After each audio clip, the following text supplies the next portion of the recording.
ആദാബ്. ഇന്നത്തെ ക്ലാസ് മീർ അമൻ കി ദാസ്താൻ നിഗാരി എന്നുള്ള ലെസനുമായി ബന്ധപ്പെട്ടതാണ്. അതിനു മുമ്പായി എല്ലാവരെയും ലെറ്റ്സ് ലേൺ ഉറുദുവിൻ്റെ പുതിയൊരു എപ്പിസോഡിലേക്ക് സ്വാഗതം. ഇതിൽ നമ്മൾ മീർ അമൻ ദഹ്ലവി എന്ന ഗദ്യരചയിതാവ് അഥവാ ദാസ്താൻ നിഗാറിൻ്റെ പ്രത്യേകതകൾ, അദ്ദേഹത്തിൻ്റെ ദാസ്താൻ നിഗാരിയുടെ പ്രത്യേകതകളും അദ്ദേഹത്തിൻ്റെ പ്രസിദ്ധമായ കൃതിയായ ബാഉ ബഹാറിൻ്റെ പ്രത്യേകതകളും എന്തൊക്കെയാണ് എന്നുള്ളതാണ് നോക്കാൻ പോകുന്നത്. അപ്പോൾ നമുക്ക് സ്റ്റാർട്ട് ചെയ്യാം. ആദ്യം നോക്കുകയാണെന്നുണ്ടെങ്കിൽ ഈ മീർ അമനെ കുറിച്ചും ബാഉ ബഹാറിനെ കുറിച്ചും ചെറിയ രീതിയിലൊന്ന് പറയാം. മീർ അമൻ്റെ ജനനം, അദ്ദേഹത്തിൻ്റെ വളർച്ച, അതെല്ലാം നമ്മൾ അടുത്ത ലെസണിൽ പറയുന്നത് കൊണ്ട് അതിനെക്കുറിച്ച് പറയുന്നില്ല. ബാഉ ബഹാറിൻ്റെ എഴുത്തുമായി ബന്ധപ്പെട്ട കുറച്ച് കാര്യങ്ങൾ മാത്രമേ ഈ വീഡിയോയിൽ പറയുന്നുള്ളൂ. മീർ അമൻ ബാഉ ബഹാർ 1802 എഴുതുന്നത്. 1802 എഴുതുന്നു. 1804 ആദ്യമായിട്ടത് പ്രസിദ്ധീകരിക്കുന്നത്. ഈ ബാഉ ബഹാർ ഉറുദുവിലെ ആദ്യത്തെ കിതാബാണ്. അതിൽ എങ്ങനെയുള്ള വാക്കുകൾ ഉപയോഗിച്ചിട്ടുള്ളത്, വളരെ ലളിതവും സാധാരണക്കാർക്ക് മനസ്സിലാകുന്ന ആദ്യത്തെ പുസ്തകമാണ് ബാഉ ബഹാർ. ഇതിനു മുന്നുള്ള ആളുകളെല്ലാം, എഴുത്തുകാരെല്ലാം അവരുടെ എഴുത്തുകൊണ്ട് എന്താ പറയുക, വലിയ ഉയർച്ച ഉണ്ടാവണം എന്നുള്ള ആ ഒരു ധാരണയിൽ നല്ല കടിച്ചാ പൊട്ടാത്ത വാക്കുകളൊക്കെ ഉപയോഗിച്ചിട്ടായിരുന്നു എഴുതിയിട്ടുണ്ടായിരുന്നത്. ഒരിക്കലും അവരൊന്നും സാധാരണ നമ്മുടെ മക്കാമി സബാൻ, സാധാരണ പ്രാദേശിക ഭാഷയിൽ ഒരു കളിയും നടത്തിയിട്ടുണ്ടായിരുന്നില്ല. അവരെല്ലാവരും അറബിയിലും ഫാർസിയിലൊക്കെ വലിയ നൈപുണ്യം ഉള്ളവരാണ് എന്ന് തെളിയിക്കാൻ വേണ്ടിയിട്ടുള്ള ഒരു മത്സരത്തിലായിരുന്നു അവർ ഓരോരുത്തരും അവരുടെ കൃതികളിൽ എഴുതിയിട്ടുണ്ടായിരുന്നത്. പക്ഷേ ആദ്യമായിട്ടാണ് ഒരു ദാസ്താൻ നിഗാർ വളരെ ലോക്കലായിട്ടുള്ള ഭാഷ ഉപയോഗിച്ചിട്ട് ഒരു കൃതി എഴുതുന്നത്. അതുകൊണ്ട് തന്നെ സാധാരണക്കാർക്ക് ഇതൊരു പുതിയ അനുഭവമായിരുന്നു. അവർക്ക് ആദ്യമായിട്ടാണ് ഒരു കൃതി കയ്യിൽ കിട്ടുന്നത്, വായിച്ച് മനസ്സിലാവുന്ന രീതിയിൽ. അപ്പോൾ അതുകൊണ്ട് തന്നെയാണ് ബാഉ ബഹാറിൻ്റെ പ്രസിദ്ധി ഇത്രയധികം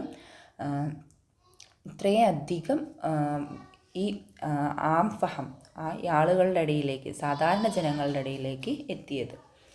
അപ്പോൾ അതുകൊണ്ടാണ് ഉറുദു കി സലീസ് ഔർ സാദാ ജബാൻ കി പഹലി ദാസ്താൻ ഹെ ബാഉ ബഹാർ. ഇനി ഈ ബാഉ ബഹാറിനെ കുറിച്ച് പറയുകയാണെങ്കിൽ, ഈ ബാഉ ബഹാർ മീർ അമൻ ഒരു ട്രാൻസ്ലേഷൻ ചെയ്തതാണ്. മീർ അമൻ്റെ ട്രാൻസ്ലേഷൻ വർക്കാണ് ഈ ബാഉ ബഹാർ. ആദ്യമായിട്ട് പറയുകയാണെന്നുണ്ടെങ്കിൽ ഇത് ശരിക്കും 3ാമത്തെ ലെവൽ തർജ്ജമയാണ് നമ്മുടെ മീർ അമൻ ദഹ്ലവി ചെയ്യുന്നത്. അമീർ ഖുസ്രുവിനെ കുറിച്ച് അറിയാം. അമീർ ഖുസ്രുവിൻ്റെ ഫാർസി കിസ്സയായിട്ടുള്ള കിസ്സ ചഹാർ ദർവേഷ്, 4 ദർവേഷുകളുടെ കഥയായിട്ടുള്ള കിസ്സ ചഹാർ ദർവേഷ് എന്നുള്ള കഥ അമീർ ഖുസ്രു എഴുതുന്നു. അതിനെ എന്ത് ചെയ്യുകയാണ്, ഈ ഫാർസി കിസ്സേനെ മീർ അത്താ ഹുസൈൻ ഖാൻ തഹസീൻ അതിനെ 2ാമതായി തർജ്ജമ ചെയ്യുകയാണ്. നൗതറസ് മുറസ് എന്നുള്ള പേരിൽ. മീർ അത്താ ഹുസൈൻ ഖാൻ തഹസീൻ അതിനെ തർജ്ജമ ചെയ്യുന്നു. പക്ഷേ ഇത് നമ്മുടെ കിസ്സ ചഹാർ ദർവേഷ് ഫാർസിയിലാണ്, അതുകൊണ്ട് ഇവിടെയുള്ളവർക്ക് മനസ്സിലാവില്ല. അതുകൊണ്ടാണ് മീർ അത്താ ഹുസൈൻ ഖാൻ അതിനെ ഉറുദുവിലേക്ക് തർജ്ജമ ചെയ്തത്. പക്ഷേ അതിൽ നല്ല കടിച്ചാ പൊട്ടാത്ത വാക്കുകളായതുകൊണ്ട് അതും സാധാരണ ജനങ്ങൾക്ക് അന്യമായിരുന്നു. ഉറുദു അറിയാത്ത ഒരാൾക്ക്, ഉറുദുവിലൊന്നും പ്രാവീണ്യം ഇല്ലാത്ത ആൾക്ക്, ഉറുദുവിലെ നിയമങ്ങളൊക്കെ ഉണ്ടല്ലോ, ഗ്രാമറുകളും അങ്ങനെയുള്ള കാര്യങ്ങളൊന്നും അറിയാത്ത ഒരാളെ സംബന്ധിച്ചിടത്തോളം ഇതും ഭയങ്കര ബുദ്ധിമുട്ടായിരുന്നു. അതിൽ നൗതറസ് മുറസ്സയിൽ ഫാർസിയിലെ ഒരുപാട് ഇസ്തിയാറാത്തുകളും തഷ്ബീഹാത്തുകളും ധാരാളമായിട്ട് ഉപയോഗിച്ചിട്ടുണ്ടായിരുന്നു. അതുകൊണ്ട് തന്നെ അതും വളരെ പ്രയാസമായിരുന്നു മറ്റുള്ളവർക്ക് മനസ്സിലാക്കാൻ. അതിന് ശേഷമാണ് നമ്മുടെ ഫോർട്ട് വില്യം കോളേജിലെ ജോൺ ഗിൽഗർസെറ്റിൻ്റെ ശുപാർശ പ്രകാരം ഇദ്ദേഹം എന്ത് ചെയ്യുന്നത്, മീർ അമൻ ബാഉ ബഹാർ എന്നുള്ള പേരിൽ ഈ നൗതറസ് മുറസ്സനെ 2ാമത് നൗതറസ് മുറസ് ഓൾറെഡി ഉറുദുവിലാണെങ്കിലും മറ്റുള്ളവർക്ക് മനസ്സിലാവില്ലായിരുന്നു. ഒരുപാട് ഫാർസി ഭാഷ അതിൽ ഒരുപാട് കൂടുതലായിരുന്നു. അതിനെ വീണ്ടും ലളിതമാക്കിക്കൊണ്ട് ബാഒ ബഹാർ എന്നുള്ള പേരിൽ വീണ്ടും ട്രാൻസ്ലേറ്റ് ചെയ്യണം. അപ്പോൾ ശരിക്കും മൂന്നാമത്തെ ഘട്ടത്തിലേക്കുള്ള ട്രാൻസ്ലേഷനാണ് ഇവിടെ നടന്നത്. അപ്പോൾ ഇതിൻ്റെ ഈ സാധാരണ ഭാഷയിൽ ഇതിനെ മറ്റുള്ള ആളുകൾക്കെല്ലാം എല്ലാവർക്കും ഒരേപോലെ മനസ്സിലാവുന്ന തരത്തിൽ എഴുതിയതുകൊണ്ട് തന്നെ ഇതിൻ്റെ പ്രസിദ്ധി വളരെയധികം വ്യാപിച്ചു. അതിൻ്റെ കാരണം കൊണ്ട് തന്നെ ഇത് ഇംഗ്ലീഷിലും ഫ്രഞ്ചിലും ഒക്കെ തർജ്ജമ ചെയ്യപ്പെട്ടിട്ടുണ്ട്. ഈ ഫോർട്ട് വില്യം കോളേജിൽ വെച്ച് ജോൺ ഗിൽഗർസട്ട് മീറമൻ ദഹ്ലവിയോട് ബാഒ ബഹാർ ട്രാൻസ്ലേറ്റ് ചെയ്യാൻ പറഞ്ഞത് എന്തുകൊണ്ടാണെന്ന് വെച്ചാൽ ബ്രിട്ടീഷുകാർക്ക് ഹിന്ദുസ്ഥാനിലെ ഭാഷ പഠിക്കണം, എങ്കിലാണ് അവർക്ക് ഇവിടുത്തെ ഭരണം എളുപ്പമാവുകയുള്ളൂ. അപ്പോൾ അതിനായിട്ട് നമ്മളറിയാലോ, നമ്മൾ ഭാഷ പഠിക്കുന്ന സമയത്ത് ഒരുപാട് വായിച്ചാലാണ് ആ ഭാഷ വളരുള്ളൂ. അപ്പോൾ അതിനായിട്ടാണ് ഈ ബാഒ ബഹാറിനെ ഇതിലേക്ക് ട്രാൻസ്ലേറ്റ് ചെയ്യാൻ പറഞ്ഞത്. അപ്പോൾ നമുക്കിനി ബാഒ ബഹാറിൻ്റെ കുറച്ച് പ്രത്യേകതകൾ കൂടി നോക്കൂ. ബാഒ ബഹാറിൽ എന്താ പറയുക, പ്രത്യേകമായിട്ടും അല്ലെങ്കിൽ ബാഒ ബഹാറിൽ ഓരോ കഥകളിലും ഓരോ ദാസ്ഥാനുകളിലും ഓരോരോ സമൂഹത്തിൻ്റെ പ്രതിഫലനമാണ് ഉണ്ടാവുക. ഇതിൽ ദില്ലിയുടെ സാമൂഹിക പ്രതിഫലനമാണ് ബാഒ ബഹാറിൽ ധാരാളമായി കാണാൻ കഴിയുന്നത്. അടുത്തത് മറ്റുള്ളവരിൽ നിന്ന് വ്യത്യസ്തമായിട്ടുള്ള വിവരണ രീതിയും അതേപോലെ സലീസായിട്ടുള്ള എളുപ്പമായിട്ടും എല്ലാവർക്കും കോമണായി മനസ്സിലാക്കാൻ പറ്റുന്ന ജപ്പാനിലുമായിരുന്നു അതിൻ്റെ വിവരണം. അപ്പോൾ ഈ വാക്കുകളൊക്കെ പഠിച്ചു വെക്കണം കേട്ടോ. ഈ വാക്കുകളൊക്കെ നമുക്ക് ഉണ്ടെന്നുണ്ടെങ്കിൽ നമുക്കറിയാലോ, വാക്കുകൾ ഉണ്ടെങ്കിൽ മാത്രമാണ് നമുക്ക് വാചകം എഴുതാനും വാചകത്തിലൂടെ മാത്രമേ പാരഗ്രാഫ് എഴുതാനും ഒക്കെ പറ്റുള്ളൂ. പാരഗ്രാഫാണ് എസ്സേ എന്നൊക്കെ പറയുന്ന സമയത്ത് ഒരു എസ്സേ ഒക്കെ ആയിരിക്കും നമുക്ക് ചോദ്യങ്ങൾ വരിക, 15 മാർക്ക് 10 മാർക്ക്. അപ്പോഴൊക്കെ എസ്സേ ഒക്കെ എഴുതണമെന്നുണ്ടെങ്കിൽ ഈ വാക്കുകൾ നമുക്ക് എന്തായാലും വേണം. അപ്പോൾ ഈ വാക്കുകൾ വൃത്തിയായി പഠിച്ചു വയ്ക്കുക. ഞാൻ പാരഗ്രാഫ് വൈസായിട്ട് എഴുതിയിട്ടില്ല, ഇമ്പോർട്ടൻ്റ് ആയിട്ടുള്ള സെൻറ്റൻസുകൾ എന്നുള്ള രീതിയിൽ, അതും സെൻറ്റൻസുകൾ പറഞ്ഞാലും പൂർണ്ണമായ രീതിയിലുള്ള സെൻറ്റൻസുകൾ എഴുതിയിട്ടില്ല. പ്രത്യേകമായും ഈ നമുക്ക് വേണ്ട വാക്കുകൾ ഉൾക്കൊള്ളിച്ചുകൊണ്ടുള്ള സെൻറ്റൻസാണ് എഴുതിയിരിക്കുന്നത്. അപ്പോൾ ആ വാക്ക് ഉണ്ട് എന്നുണ്ടെങ്കിൽ നമുക്ക് തന്നെ സ്വയം വാചകങ്ങൾ നിർമ്മിക്കാൻ കഴിയും. അപ്പോൾ അതുകൊണ്ട് ഈ വാക്കുകളൊക്കെ നമ്മൾ കാണാതെ പഠിക്കണം. നമ്മൾ ചെറുപ്പകാലത്തൊക്കെ പഠിക്കുന്നത് പോലെ ഈ വാക്കുകൾ എന്തായാലും പഠിച്ചേ പറ്റുള്ളൂ. അതേപോലെ തന്നെ ബാഒ ബഹാർ ജ്യാദ കബൂൽ ഔർ ആം ഫഹമായിരുന്നു. എല്ലാവർക്കും സ്വീകാര്യമായിട്ടുള്ള, പൊതുജനങ്ങളിലെല്ലാവർക്കും സ്വീകാര്യമായിട്ടുള്ള ഒരു സൃഷ്ടിയായിരുന്നു ബാഒ ബഹാർ. പിന്നെ നമ്മൾ പറഞ്ഞല്ലോ, ഫോർട്ട് വില്യം കോളേജിലെ ജോൺ ഗിൽഗർസട്ടിൻ്റെ ശുപാർശ പ്രകാരമാണ് ബാഒ ബഹാർ എഴുതിയത്. അതേപോലെ ഈ ബാഒ ബഹാറിനെ കുറിച്ച് ഒരുപാട് ആളുകൾ, ഒരുപാട് വലിയ വലിയ വ്യക്തിത്വങ്ങൾ ഒരുപാട് കാര്യങ്ങൾ പറഞ്ഞിട്ടുണ്ട്. അതിൽ ഏറ്റവും ഇമ്പോർട്ടൻ്റ് ആയിട്ട് എനിക്കൊന്ന് തോന്നിയത് ഇത് സയ്യിദ് മുഹമ്മദ് എന്ന് പറഞ്ഞ മുഹക്കിക്ക് പറഞ്ഞതാണ്. ഈ ബാഒ ബഹാർ मीर अमन ने ऐसी सिहरगारी की है कि जब तक उर्दू ज़बान ജിന്ദാ है മക്ബൂൽ रहेगी. എന്ന് വെച്ചാൽ ബാഒ ബഹാറിൻ്റെ ഈ പ്രസിദ്ധിയെക്കുറിച്ചാണ് പറയുന്നത്. അതിൽ അങ്ങനെ ഒരു വശ്യതയാണ് ഒളിഞ്ഞു കിടക്കുന്നത്. ബാഒ ബഹാറിൽ ഉറുദു സബാൻ എത്ര കാലം നിലനിൽക്കുന്നോ അത്രയും കാലത്തോളം ഈ ബാഒ ബഹാറും നിലനിൽക്കും, എല്ലാവരും ഓർക്കും എന്നാണ് അദ്ദേഹം പറയുന്നത്. അപ്പോൾ ഈ പേരും അതേപോലെ ഇദ്ദേഹം പറഞ്ഞിട്ടുള്ളതിൻ്റെ ഈ വാചകങ്ങളൊക്കെ ഒന്ന് എഴുതുകയാണെന്നുണ്ടെങ്കിൽ നമുക്ക് മാർക്ക് സ്കോർ ചെയ്യാൻ എളുപ്പമായിരിക്കും. ഇനി അതേപോലെ തന്നെ മൗലവി അബ്ദുൽ ഹക്ക് പറഞ്ഞിട്ടുണ്ട്. മൗലവി അബ്ദുൽ ഹക്ക് പറഞ്ഞതാണ്, ഈ सलीस और आज़ान इबारत का रिवाज जो हमेशा जिंदा वाले हैं और ഷൗക്ക് സെ പഠി ജായെങ്കി. അദ്ദേഹം ഇത് തന്നെയാണ് പറഞ്ഞിരിക്കുന്നത്.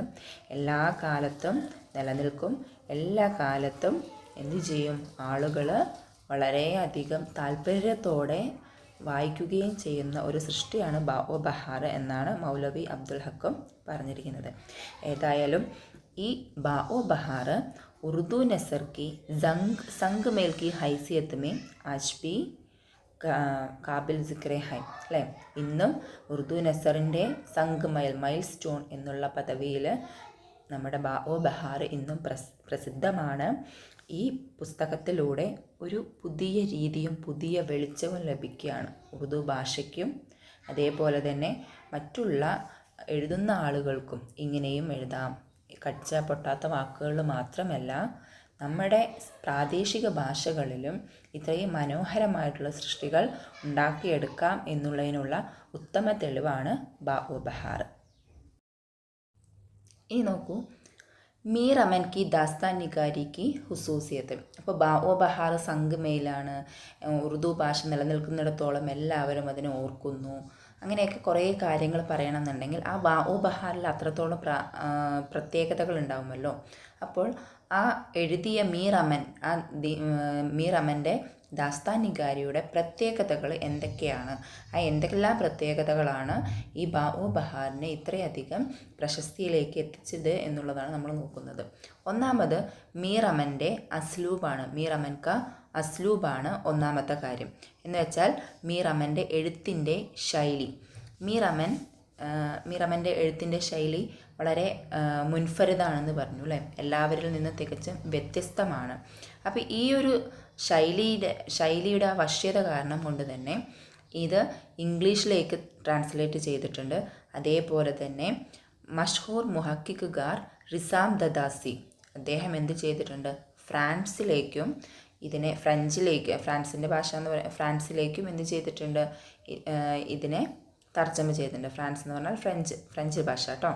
ഇംഗ്ലീഷിലേക്കും അതുപോലെ തന്നെ ഫ്രഞ്ച് ഭാഷയിലും നമുക്ക് ബാഓ ബഹാറിൻ്റെ ട്രാൻസ്ലേഷൻ ലഭിക്കുന്നുണ്ട്. അതേപോലെ ഗുഫ്തഗു കി ജബാൻ മേ ലിഖി ഗയി ദാസ്താനാണ് ഈ ബാഓ ബഹാർ. അതേപോലെ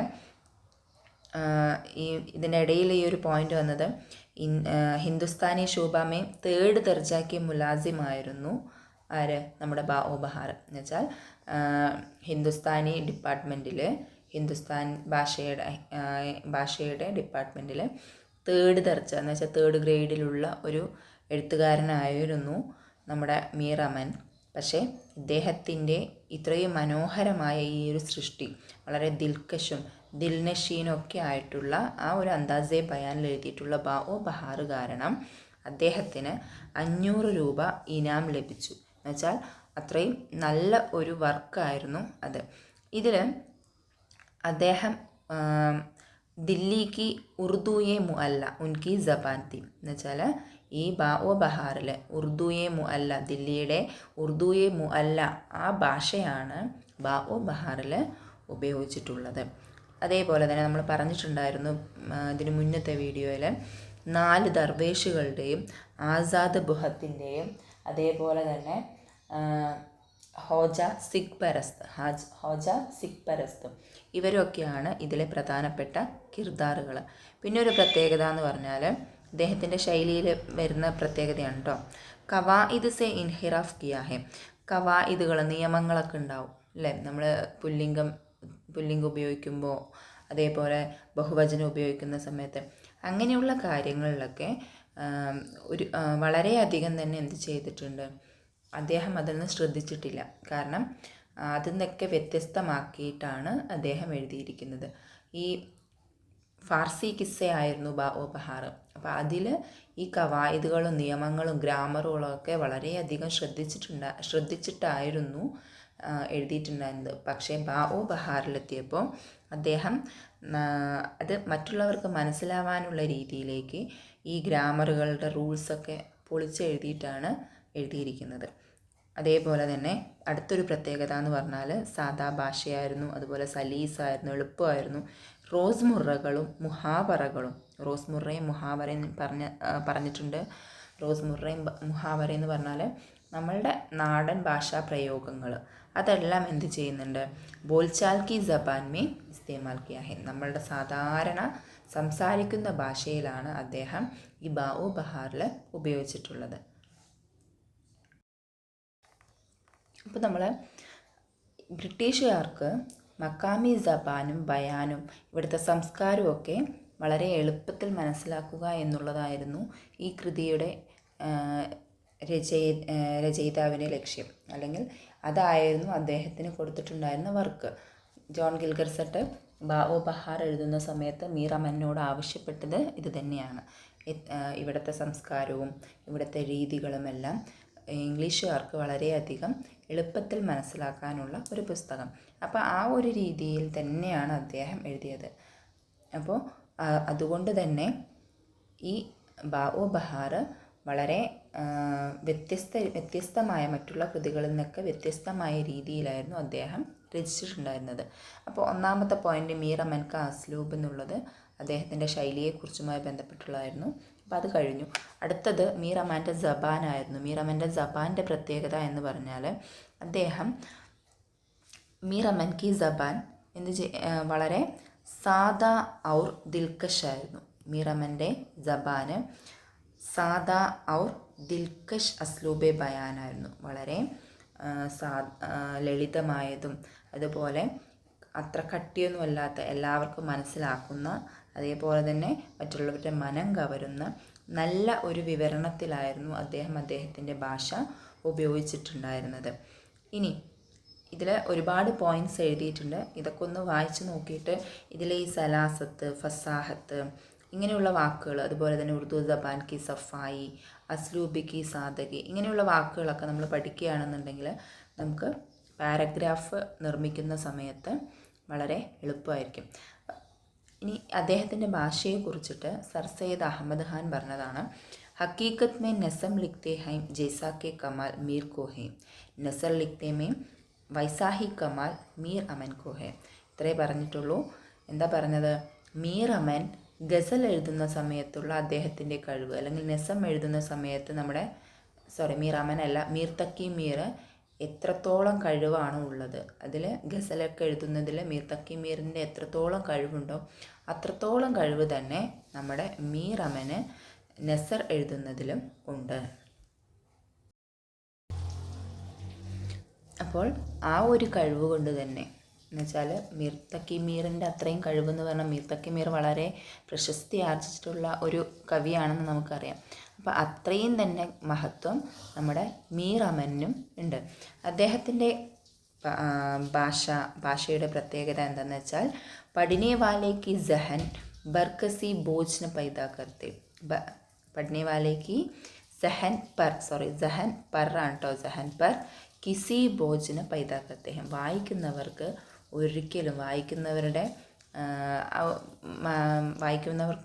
ഒരിക്കലും അതൊരു ഭാരമായിട്ട് തോന്നില്ല, വളരെ എളുപ്പമായിട്ടായിരിക്കും തോന്നുകയുള്ളൂ. അതായിരുന്നു അദ്ദേഹത്തിൻ്റെ ഭാഷയുടെ ഒരു പ്രത്യേകത. എന്നുവെച്ചാൽ ഇത് പറഞ്ഞത് കലീമുദ്ദീൻ അഹമ്മദാണ് കേട്ടോ. ഇനി അടുത്തത് അൽഫാസ് ക ബർ മഹൽ ഇസ്തേമാൽ. അടുത്തൊരു പ്രത്യേകത എന്ന് പറഞ്ഞാൽ വാക്കുകളുടെ കൃത്യമായിട്ടുള്ള ഉപയോഗം. നമ്മൾ പറയുമല്ലോ, വേണ്ടത് വേണ്ട വിധത്തിൽ വേണ്ട സമയത്ത് സംസാരിക്കുക എന്നൊക്കെ പറയില്ലേ, അതേപോലെ ഇദ്ദേഹം ചെയ്തിരുന്നത് ലഫ്സ് കോ ഉസ്കെ സഹീഹ് മഫ്ഹൂം में महल व मौके के मुनासिबत से इस्तेमाल करते हैं. വാക്കുകളുടെ അതിൻ്റേതായ അർത്ഥത്തിലും വ്യാഖ്യാനത്തിലും ശരിയായ സമയത്ത് ശരിയായ സന്ദർഭത്തിൽ മാത്രമാണ് അദ്ദേഹം ഉപയോഗിച്ചിട്ടുണ്ടായിരുന്നുള്ളൂ. അത് വളരെ വളരെ വലിയ ഒരു പ്രത്യേകതയാണ് അദ്ദേഹത്തിൻ്റേത്. അടുത്തത് പറയുകയാണെന്നുണ്ടെങ്കിൽ അൽഫാസ് കെ ഇസ്തേമാൽ മേ മീർ അമൻ കി ഇർതുദാൽ പസന്ത് റോഷൻ എന്ന് വെച്ചാൽ വാക്കുകൾ ഉപയോഗിക്കുന്ന സമയത്ത് അദ്ദേഹം അതിൽ സ്വീകരിച്ചിട്ടുള്ള നീതിപൂർണമായിട്ടുള്ള സമീപനം, അല്ലെങ്കിൽ മിതമായ സമീപനം എന്നൊക്കെ പറയാം. അത് എന്താണെന്ന് വെച്ചാൽ ബദീഷി അൽഫാസ് സെ മർഊബ് ഹോക്കർ അപ്പിനെ മക്കാമി അൽഫാസ് കെ ലത്തീഫ് ഔർ മുനാസിബ് ഇസ്തേമാൽ. മറ്റുള്ള എഴുത്തുകാരൊക്കെ വിദേശി ഭാഷകളുടെ ഉപയോഗം വളരെയധികം കൂടുതലായിട്ടാണ് ഉപയോഗിച്ചിരുന്നതെങ്കിൽ മീർ അമൻ തൻ്റെ കൃതിയിൽ വിദേശി ഭാഷകൾ എന്ന് വെച്ചാൽ ഈ ഫാർസി, അറബി ഇതെല്ലാം വേറെ ഭാഷയാണല്ലോ, ആ ഭാഷകളിൽ തറാക്കീബുകളും ഉപമകൾ, തഷ്ബീഹാത്തുകളും ഇസ്തിആറാത്തുകളും എല്ലാം അദ്ദേഹം വളരെ കുറച്ച് മാത്രമാണ് ഉപയോഗിച്ചിട്ടുള്ളൂ. അതിന് പകരമായിട്ട് സ്വന്തം മക്കാമി അൽഫാസുകൾ, നമ്മുടെ പ്രാദേശിക ഭാഷയിലുള്ള ഈ തഷ്ബീഹാത്തും ഇസ്തിആറാത്തും ഒക്കെയാണ് അദ്ദേഹം ഉപയോഗിച്ചിട്ടുണ്ടായിരുന്നത്. അത് ബാ ബഹാറിൽ മാത്രം കാണപ്പെട്ട ഒരു പ്രത്യേകതയാണ്. ഇതിനു മുന്നുള്ള ദാസ്താനിക്കാറുകളൊന്നും തന്നെ എഴുതി വെച്ച് നമ്മൾ സബരസ് പഠിച്ചിട്ടുണ്ട് അല്ലേ, ഇതെല്ലാം ഒരു സബരസ് ഉണ്ടായിരുന്നു. അതുപോലെ തന്നെ മറ്റേ റാണി കേത്തക്കി കഹാനി ഒക്കെ ഉണ്ടായിരുന്നു. അപ്പോൾ അതിലൊന്നും കാണാത്തൊരു പ്രത്യേകതയാണ് ഇതിൽ കാണാൻ കഴിയുന്നത്. അടുത്ത പോയിന്റ്, റോസ്മുറ ഔർ മുഹാവറ കാ ഇസ്തേമാൽ. റോസ്മുറ ഔർ മുഹാവറ നമ്മൾ പറഞ്ഞല്ലോ, നമ്മുടെ പ്രദേശത്ത് നമ്മൾ സാധാരണയായി ഉപയോഗിച്ച് വരുന്ന കുറേ വാക്കുകൾ അന്ന് ഞാൻ പറഞ്ഞിട്ടുണ്ടായിരുന്നു. ഒരു വെടിക്ക് രണ്ട് പക്ഷി, മത്തൻ കുത്തിയാൽ കുമ്പളം മുളയ്ക്കില്ലല്ലോ എന്നൊക്കെ നമ്മൾ പറയാറില്ലേ. അങ്ങനെയുള്ള കുറേ ശൈലികളുണ്ടാവും, നാടൻ പ്രയോഗങ്ങളുണ്ടാവും. അതെല്ലാം അദ്ദേഹം എന്ത് ചെയ്തിട്ടുണ്ട്, അദ്ദേഹത്തിൻ്റെ കൃതികളിൽ വളരെയധികം ഉപയോഗിച്ചിട്ടുണ്ട്. അത് ഈ ബാഓ ബഹാറിനെ വളരെയധികം ഗുണം ചെയ്തു. ഈ സബ്സെ പഹലെ ബാഓ ബഹാർ മേ ആഷ്ന ഹുയി ഹെ. ഇതിനു മുന്നുള്ള ഒരു എഴുത്തുകാരും ഈ റോസ്മുറകളും മുഹാവറകളും ഒന്നും തന്നെ ഉപയോഗിച്ചിട്ടുണ്ടായിരുന്നില്ല. ആദ്യമായിട്ടാണ് മീർ അമൻ ബാഓ ബഹാറിൽ ഈ ഒരു രീതിക്ക് തുടക്കം കുറിക്കുന്നത്. ഇനി അടുത്തത് പറയണമെന്നുണ്ടെങ്കിൽ ഉറുദു കെ സഹീറ അൽഫാസ് മേ ഇസാഫ എന്ന് വെച്ചാൽ മീർ അമൻ ने नए अल्फाज का कसीर सरमाया ഉറുദു ജബാൻ കോ അത്താക്കിയ എന്ന് വെച്ചാൽ മറ്റുള്ളവരെല്ലാവരും അന്യഭാഷകൾ ഉപയോഗിക്കുന്ന സമയത്ത് മീർ അമൻ അദ്ദേഹത്തിൻ്റെ കൃതിയിലൂടെ അല്ലെങ്കിൽ അദ്ദേഹത്തിൻ്റെ എഴുത്തിലൂടെ ഒരുപാട് പുതിയ പുതിയ വാക്കുകൾ ഉറുദുവിന് നൽകി. ഒരുപാട് പുതിയ പുതിയ വാക്കുകൾ ഉറുദുവിന് നൽകി. ഉറുദുവിൻ്റെ ഭാഷകളിൽ വർധനവുണ്ടാക്കാൻ ഇത് വളരെയധികം സഹായിച്ചിട്ടുണ്ട്. അപ്പോൾ ഈ ഇസാഫ എന്ന് പറഞ്ഞാൽ വർധനവ്, സഹീറ അൽഫാസ് ഉറുദുവിൻ്റെ ഭാഷകൾ, പദാവലി നമ്മൾ പറയില്ലേ, പദങ്ങളിൽ വളരെയധികം വലിയൊരു വർധനവുണ്ടാക്കാൻ മീർ അമന് സാധിച്ചിട്ടുണ്ട്. അടുത്തത്, അപ്പോൾ ഇത്രയും നമ്മൾ പറഞ്ഞത് മീർ അമൻ്റെ ഭാഷയിലുള്ള പ്രത്യേകതകളാണ്. അടുത്തത് മീർ അമൻ കെ അസ്ലൂബ് കാ തഅസ്സുർ ഔർ ദിൽകഷി. മീർ അമൻ്റെ അസ്ലൂബ്, അദ്ദേഹത്തിൻ്റെ ആ ഒരു വിവരണ ശൈലി ഉണ്ടല്ലോ, വിവരണത്തിൻ്റെ ദിൽകഷി, മനോഹാരിത എന്താണെന്നാണ്. उसको इल्म था कि किस मौके पर कौन सी बात किस हद तक फैला कर और किस हद तक मुख्तसर करके बयान की जाए. അദ്ദേഹത്തിൻ്റെ കൃതി എഴുതുന്ന സമയത്ത് വളരെയധികം നല്ല ബോധമുണ്ടായിരുന്നു, നല്ല ബോധ്യമുണ്ടായിരുന്നു. ഒരു കാര്യം എത്രത്തോളം വലിച്ചു നീട്ടാൻ പറ്റും, ഏത് കാര്യം എവിടെയാണ് വലിച്ചു നീട്ടേണ്ടതെന്നും ഏത് കാര്യം എവിടെ വെച്ച് അവസാനിപ്പിക്കണമെന്നും അദ്ദേഹത്തിന് വളരെയധികം നല്ല ഒരു ബോധ്യമുണ്ടായിരുന്നു. वो तसव्वुर कशी, वाक्य निगारी, किरदार और सेरत के मुसव्विर और अफसानवी, ഇതെല്ലാം എന്ത് ചെയ്തിട്ടുണ്ട്, മീർ അമനെ വളരെയധികം സഹായിച്ചിട്ടുണ്ട്. ഈ സെൻറ്റൻസ് അപൂർണമാണ്, ഇത് ഞാൻ പറയുകയാണ് ചെയ്യുന്നുള്ളൂ. ഞാൻ പറഞ്ഞിട്ടുണ്ടായിരുന്നു എല്ലാ വാക്കുകളും എല്ലാ വാചകങ്ങളും എഴുതുന്നില്ല, വളരെ ഇമ്പോർട്ടൻ്റ് ആയിട്ടുള്ള വാക്കുകൾ മാത്രമാണ് എഴുതുന്നത്. ആ ഒരു ചിത്രീകരണം, അതേപോലെ തന്നെ വാക്യനികാരി, അദ്ദേഹം വിവരിക്കുന്ന ആ വാക്യങ്ങളുടെ ആ ഒരു വാക്യനികാരി എന്ന് പറഞ്ഞാൽ സംഭവത്തിനെ വിവരിക്കുന്ന രീതി, അതേപോലെ കിർദാറുകൾ, കഥാപാത്രങ്ങൾ, അതെല്ലാം അദ്ദേഹത്തിൻ്റെ ഒരു പ്രത്യേകത തന്നെയായിരുന്നു. അടുത്തത് മീർ അമൻ കി ദാസ്താൻ മേ മുആശറത്ത് കി അക്കാസി. മീർ അമൻ്റെ ദാസ്താനുകളിൽ സാമൂഹിക പ്രതിഫലനം. സാമൂഹിക പ്രതിഫലനം നമ്മളിതിന് മുന്നേ ഒരു ഇതിൽ പഠിച്ചിട്ടുണ്ട്. അത് മീർ അമൻ്റെ അല്ല, ദാസ്താനുകളിൽ വരുന്ന സാമൂഹിക പ്രതിഫലനം എന്ന് വെച്ചാൽ ഓരോ ദാസ്താനും ഓരോ കാലഘട്ടത്തിലാണ് എഴുതുന്നത്, ഓരോ സ്ഥലങ്ങളിലാണ് എഴുതുന്നത്. അപ്പോൾ ആ പ്രദേശത്തിൻ്റെ അതേപോലെ തന്നെ ആ കാലഘട്ടത്തിൻ്റെയൊക്കെ പ്രതിഫലനങ്ങൾ തീർച്ചയായും ആ ദാസ്താനുകളിൽ ഉണ്ടാകും. അപ്പോൾ ഈ ബാഓ ബഹാറിൽ ഏത് കാലഘട്ടത്തിലായിരുന്നു എഴുതിയിട്ടുണ്ടായിരുന്നത് നമുക്കറിയാം, 19-ാം നൂറ്റാണ്ടിൻ്റെ ആ ഒരു സമയത്താണ് എഴുതിയത്. അപ്പോൾ എന്ന് വെച്ചാൽ മീർ അമൻ നമ്മുടെ മുഗൾ കാലഘട്ടത്തിൽ, ഇതിന് മുന്നുണ്ടായിരുന്ന കാലഘട്ടം മുഗൾ കാലഘട്ടമായിരുന്നു. 1802 എഴുതിയത്. അപ്പോൾ എന്തായാലും ഒരു 2 വർഷത്തെ പഴക്കം വെച്ച് എഴുതാൻ കഴിയില്ലല്ലോ. അതിന് മുന്നുള്ള മുഗൾ കാലഘട്ടത്തിലെ ഒരുപാട് സംഭവ വികാസങ്ങൾ ഇതിൽ പ്രതിഫലിച്ചിട്ടുണ്ട്. നോക്കൂ, ദില്ലി കി തഹസീബി ജിന്ദഗിക്ക് തമാം ലവാസിമാത്ത്, ദില്ലിയിലെ സാംസ്കാരിക ജീവിതത്തിൻ്റെ എല്ലാ ഭാഗങ്ങളും ഇതിൽ ഉൾക്കൊള്ളിച്ചിട്ടുണ്ട്. അതേപോലെ ദില്ലിക്ക് മുആശിറത്ത് കി ഭർപൂർ തസ്വീർ മിൽത്തി ഹെ, ഇത് വായിക്കുന്നതിലൂടെ ഡൽഹിയുടെ സാമൂഹിക ജീവിതത്തിൻ്റെ ഒരു നേർക്കാഴ്ച നമുക്ക് ലഭിക്കുന്നുണ്ട്. അതേപോലെ മുഗൾ ദർബാർ കി മുആശിറത്ത്, അദ്ദേഹം യമനിലെയും ഫാർസിലെയും അജമിലെയും ഒക്കെ രാജ്യങ്ങളെക്കുറിച്ച് അദ്ദേഹത്തിൻ്റെ ബഹാറിൽ പറയുന്നുണ്ടെങ്കിലും ശരിക്കും അതിലെ എല്ലാ കാര്യങ്ങളും ഈ മുഗൾ ദർബാറുമായി ബന്ധപ്പെട്ടതാണ്.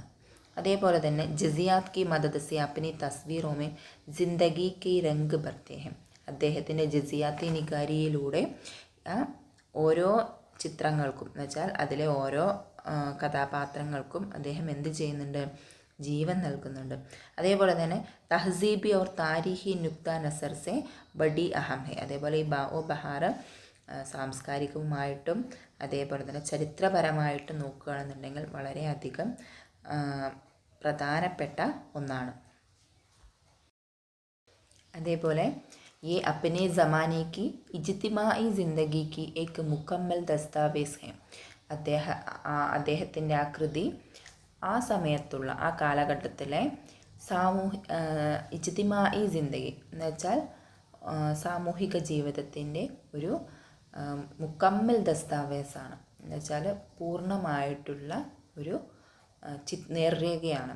അതേപോലെ തന്നെ അപ്നി അഹദ് കെ മുആശിറത്ത് ഔർ തഹസീബി അഹ്വാൽ വ ആസാർ വ വാക്കിആത്ത് വ കവായിഫ് ക മുസ്തനദ് താരീഖി റെക്കോർഡ് ഹെ, അതേപോലെ ബഹാർ തൻ്റെ കാലഘട്ടത്തിലുള്ള സാംസ്കാരികവും അതേപോലെ തന്നെ സാമൂഹികവുമായിട്ടുള്ള എല്ലാ കാര്യങ്ങൾ, അവസ്ഥകൾ, അപ്പുറത്തെ സംഭവങ്ങൾ, ആ സ്മാരകങ്ങൾ, അതേപോലെ തന്നെ അവിടുത്തെ നാഗരികത, ഇതിൻ്റെ എല്ലാം സമ്പൂർണ്ണമായിട്ടുള്ള ഒരു ചരിത്രരേഖയാണ് ബഹാർ. ദില്ലി ഷഹർ കി ഝലക്, ദില്ലി ഷഹറിൻ്റെ ആ ഒരു തിളക്കം, ദില്ലി ഷഹറിൻ്റെ എല്ലാ കാര്യങ്ങളും ഈ ബഹാറിൽ നമുക്ക് ലഭിക്കുന്നുണ്ട്. ഇനി ഇതെല്ലാം ഓരോ പോയിൻ്റ് വൈസായിട്ടാണ് പറഞ്ഞത് എന്ന് പറഞ്ഞു. ഇതിന് നമ്മൾ പാരഗ്രാഫായിട്ട് എഴുതേണ്ടത് നമ്മളാണ്. ഇനി ഈ എപ്പോഴും നമ്മൾ എഴുതുന്ന സമയത്ത് ഒരു പാരഗ്രാഫ് അതേപോലെ അസൈൻമെൻറ്റ് എക്സാമിന് ഒക്കെ എഴുതുന്ന സമയത്ത് കുറച്ച് ഫേമസ് ആയിട്ടുള്ള ആൾക്കാരുടെ പേരുകളൊക്കെ വെച്ച് തുടങ്ങുകയാണെന്നുണ്ടെങ്കിൽ കുറച്ചുകൂടി മാർക്ക് വീഴാൻ സാധ്യതയുണ്ട്. അപ്പോൾ ബഹാറിനെ കുറിച്ച് ഫേമസ് ആയിട്ടുള്ള കുറച്ച് ആളുകൾ പറഞ്ഞ കുറച്ച് കാര്യങ്ങൾ, അത് ഒരു അതിനെ പോയിൻ്റ് ഔട്ട് ചെയ്യണേ ഉള്ളൂ, അത് ഇവിടെ എഴുതിയിട്ടുണ്ട്. അപ്പോൾ ഈ പേരുകളൊക്കെ നിർബന്ധമായും പഠിക്കുക. നോക്കൂ, വക്കാർ അസീം പറഞ്ഞത് ഹിന്ദുസ്ഥാനിക്ക് മഅമൂലി അൽഫാസ് ഇസ്തേമാൽ കർക്കെ, ഇത്ര എഴുതിയിട്ടുള്ളൂ. എന്ന് വെച്ചാൽ ഹിന്ദുസ്ഥാനിലെ സാധാരണ ഭാഷ ഉപയോഗിച്ചുകൊണ്ട് തന്നെ അദ്ദേഹം എന്ത് ചെയ്തു, ഇതിൻ്റെ ഉന്നതിയിലെത്തി എന്നാണ് പറയുന്നത്. ദാസ്താനിക്കാറുകളുടെ ഉന്നതിയിലെത്തി. അപ്പോൾ നമ്മൾ ഇത്രയും ഓർത്ത് വയ്ക്കുക, ഹിന്ദുസ്ഥാനിക്ക് മഅമൂലി അൽഫാസ് ഇസ്തേമാൽ കർക്കെ എന്ന് വെച്ച് പറഞ്ഞത് വക്കാർ അസീമാണ്. ബാക്കി നമുക്ക് ഉണ്ടാക്കാം, ആ പറഞ്ഞത് അങ്ങനെ തന്നെ എഴുതണം എന്നില്ല. അടുത്തത് നോക്കൂ, ടിങ്സൺ ഫാർബസ് പറഞ്ഞല്ലോ, മഷ്രിഖി ആദാബ് വ റിവായത്ത്, മഷ്രിഖി ആദാബും റിവായത്തുകളുമെല്ലാം ബഹാറിൽ കാണുന്നുണ്ട്. അതേപോലെ സർ സയ്യിദ് അഹമ്മദ് ഖാനാണ് പറഞ്ഞത് മീർ തക്കി മീലിനെ കുറിച്ചും മീർ അമനെ കുറിച്ചും ബന്ധിപ്പിച്ച് പറഞ്ഞത് നമ്മുടെ സർ സയ്യിദ് അഹമ്മദ് ഖാനാണ്. അപ്പോൾ ശരിക്കും പറയുകയാണെന്നുണ്ടെങ്കിൽ ബഹാറിലെ ദാസ്താനികാരിയുടെ പ്രത്യേകതകൾ എന്തൊക്കെയായിരുന്നു എന്നാണ് നമ്മൾ പഠിച്ചത്. അപ്പോൾ ആദ്യം ഒന്ന് അദ്ദേഹത്തിൻ്റെ അസ്ലൂബാണ്. ഒന്നാമത്തെ പ്രത്യേകത അദ്ദേഹത്തിൻ്റെ അസ്ലൂബാണ്, എന്ന് വെച്ചാൽ ശൈലി. രണ്ടാമത്തെ അദ്ദേഹത്തിൻ്റെ ജബാനാണ്. ആ ജബാനിലാണ് നമ്മൾ അദ്ദേഹത്തിൻ്റെ മുഹാവറകളുടെ ഉപയോഗം. അതേപോലെ തന്നെ സാദഗി, ഭാഷയുടെ സാദഗി. പിന്നെ അതേപോലെ അൽഫാസ് കെ മഹൽവ മൗഖിഖ് ഇസ്തേമാൽ, ഇതൊക്കെ നമ്മൾ പഠിച്ചിട്ടുണ്ടായിരുന്നു. അതേപോലെ അടുത്തൊരു പ്രത്യേകതയാണ് അദ്ദേഹത്തിൻ്റെ മുആശിറത്ത് കി അക്കാസി, സാമൂഹിക പ്രതിഫലനം, അദ്ദേഹത്തിൻ്റെ കഥയിലുള്ള സാമൂഹിക പ്രതിഫലനം. ഇതെല്ലാം അദ്ദേഹത്തിൻ്റെ ബാഓ ബഹാറിനെ നമ്മളുടെ മനസ്സുകളിലെല്ലാം എന്നും തങ്ങി നിൽക്കുന്ന ഒന്നാക്കി മാറ്റിയെടുക്കുന്നതിൽ വളരെയധികം സഹായിച്ചിട്ടുള്ള കാര്യങ്ങളാണ്. അപ്പോൾ ഇന്നത്തെ വീഡിയോ കഴിയുകയാണ്. നിർദ്ദേശങ്ങളും അഭിപ്രായങ്ങളുമൊക്കെ അറിയിക്കുക. അതിനനുസരിച്ച് മാറ്റം വരുത്താൻ വേണ്ടി ശ്രമിക്കുന്നതായിരിക്കും. ഹുദാ ഹാഫിസ്.